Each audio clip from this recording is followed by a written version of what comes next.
વલસાડ, વાપી, પારડીમાં વરસાદ, કપરાડા, ધરમપુર, ઉમરગામમાં વરસાદ.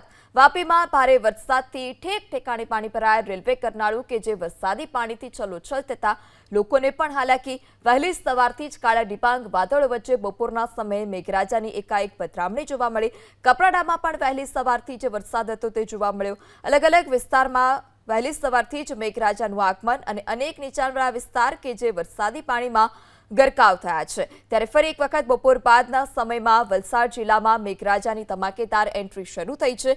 વલસાડ, વાપી, પારડીમાં ધોધમાર વરસાદ, કપરાડામાં પણ વહેલી સવારથી જે વરસાદ છે તે જોવા મળ્યો છે. અનેક નીચાણવાળા વિસ્તાર કે જે વરસાદી પાણીમાં ગરકાવ થયા. તો થોડા દિવસના વિરામ બાદ આ પ્રકારે મેઘરાજાના આગમનથી ખેડૂતો પણ ખુશખુશાલ છે.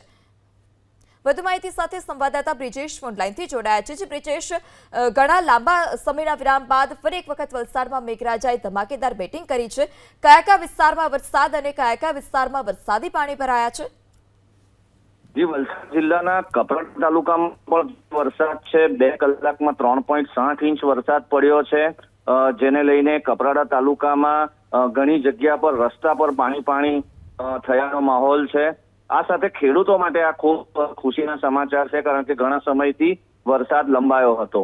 તો બીજી બાજુ વાપીની અગર વાત કરીએ તો વાપીનો જે અંડરપાસ છે તેની અંદર પણ પાણી ભરાયા છે.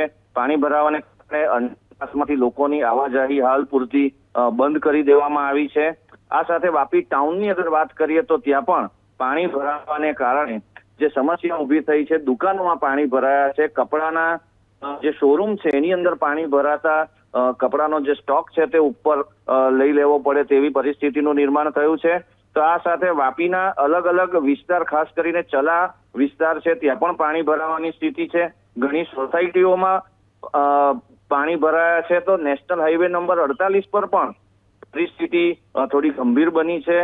પાણી અને રોડ ઉપર વરસાદી પાણી સાથે ખાડા અને જ્યાં અમુક જગ્યા પર કામ ચાલે છે તેને લઈને કહી શકાય કે 4-4 કિલોમીટર સુધી લાંબી લાઈનો અત્યારે નેશનલ હાઈવે નંબર 48 પર અપ અને ડાઉન બંને જગ્યામાં અત્યારે લાઈન જોવા મળી રહી છે. જી બ્રિજેશ, સમગ્ર માહિતી બદલ આભાર.